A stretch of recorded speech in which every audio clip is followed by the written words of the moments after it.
If you were to tell me roughly 10 years ago, when I was an excited Star Wars fan, like so many were at the time, going into the theater to watch The Force Awakens just after Disney took over Star Wars, if you were to tell me that my favorite thing they'd have done going forward would be called Andor, and that in Season 2, my favorite storyline from the first few episodes would be about Mon Mothma's daughter getting married, I'd be, to say the least, hard-pressed to believe you. And yet, you know what?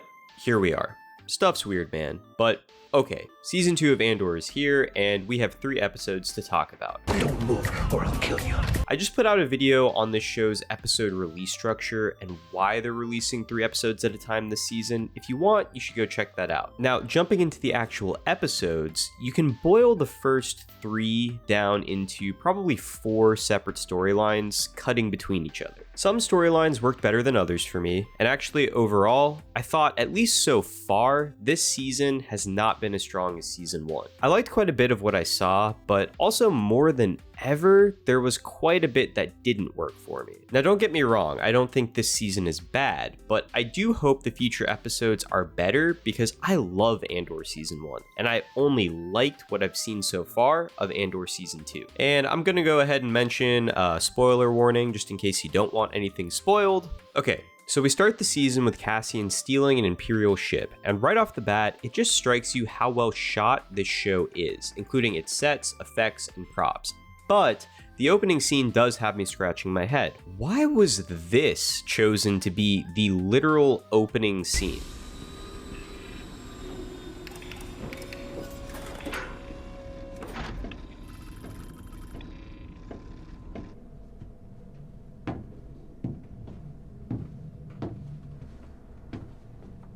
I don't know, maybe someone can explain it to me, but the scene seems too long and too unnecessary. What is this?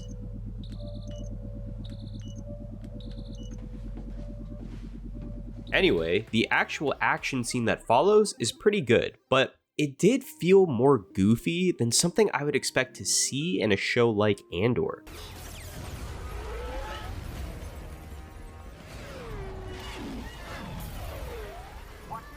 The way the ship just bangs into the walls of the hangar, the way the stormtroopers just stupidly start shooting at it. Having an action scene like this in the first episode, it just made me think that this was shoved in as a response to Season 1 criticism that there was no real action hook until you watched the 3rd episode of Season 1. I don't know if this is actually the case, I don't know if that's why they put this scene in here, but it's what it felt like, because what I saw was a pretty but kind of goofy action sequence to start off the show. And before I move on from here, I want to jump back to that conversation between Andor and the rebel mechanic he's working with. Yeah, this conversation didn't work for me. It felt very melodramatic. Since when did Andor become a bad motivational speaker? Right now.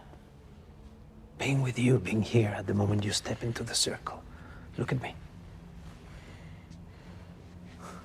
You made this decision long ago. The Empire cannot win. You'll never feel right unless you're doing what you can to stop them. You're coming home to yourself. You've become more than your fear. Let that protect you. Like, if I was risking my life and you hit me with a stern, "You're coming home to yourself," I'd tell you to get a grip. You know what it made me think? They actually introduced some sexual tension into this scene more than once.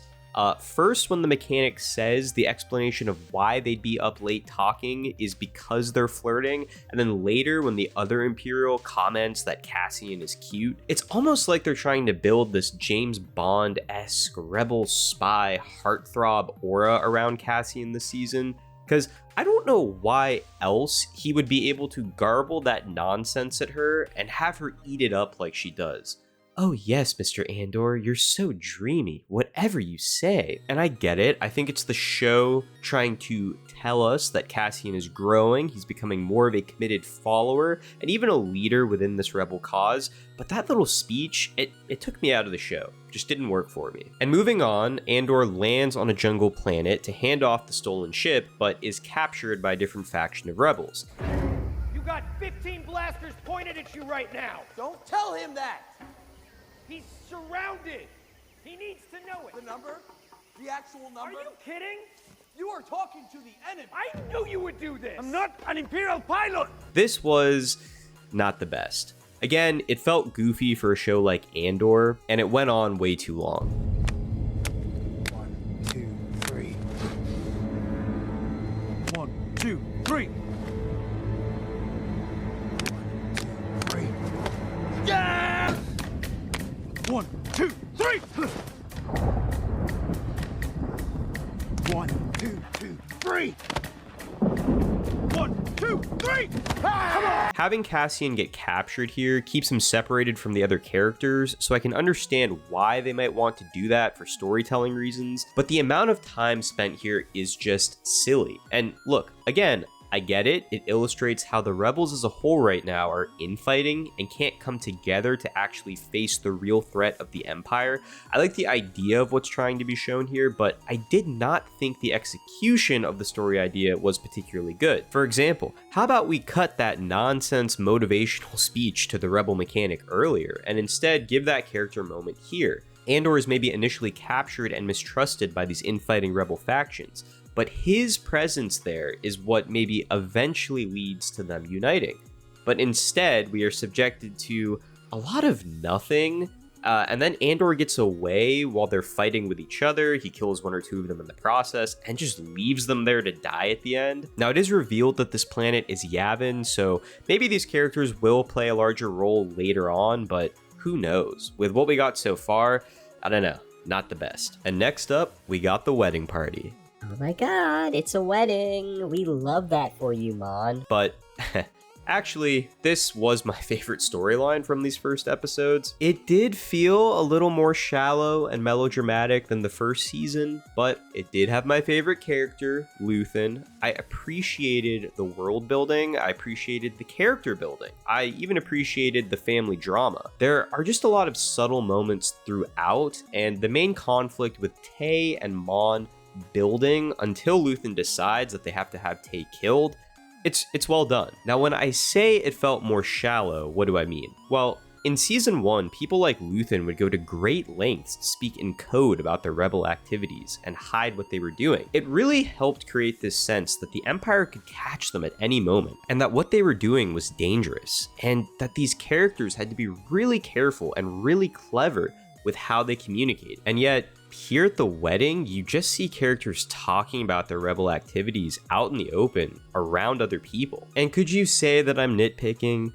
Yeah, sure, maybe, but it's little differences like this from the first season to now that I noticed and just kind of feel like a step backwards to me. But ultimately, I think this wedding story arc serves an important role in Mon Mothma's story because by the end, I think she's more alone and isolated from her family and Chandrilan life than ever. Because she and her husband certainly have their problems, but now her daughter has been married off and really resents Mon, and childhood friends like Tay, who she really cared for, are starting to turn on her too. She's falling deeper into the rebel cause. She has this strong sense of right and wrong, and this is all happening while family and friends are exiting her life. She's slowly becoming a rebel leader more than anything else, and losing those personal connections to her family, to her friends, and even to her culture. Because you wonder what kind of person can step away from everything in their life, live in hiding, and go on to fight the all-powerful government. And I think what we're seeing here is that transformation. And then you got the Wheat Planet. The most controversial storyline so far is the Wheat Planet. Well, it's not because of the wheat, it's because Bix gets assaulted. I have thoughts on that, but first, overall, this story arc, it's fine. I just wish we'd gotten more time to understand and come to care about these new characters. They're just there. There are some good moments, like Brasso pretending the farmer sold them out to protect him, but overall, by the end, I just didn't care about any of these new characters. I thought the world building was good, the high stakes, low stakes, meaning that it's actually high stakes for our characters what's happening. You know, they could get caught here by the Empire, but what we're actually seeing here is just a routine audit by a small group of Imperials. It keeps things believable. I can believe that with the help of Cassian, they're able to get away here from a small group of Imperials just conducting an audit. And yet it's still a big enough threat that Brasso doesn't make it. You know, overall, I think this is going to force all the characters, but especially Bix, to believe they can no longer hide from the Empire. Wherever they run, the Empire will be there, so they have to change strategy. It's time to go all in on fighting the Empire. I think that's the direction we're going to see the characters move. And speaking of Bix, to me, that assault scene was more of a fight scene than anything else, and you know, I didn't think it was gratuitous. I think that kind of thing would certainly happen in this world at this time, but I did think tonally the scene was kind of weird, because on the one hand, it's a very serious, evil act that's happening, but then on the other hand, they have the Imperial officer doing this.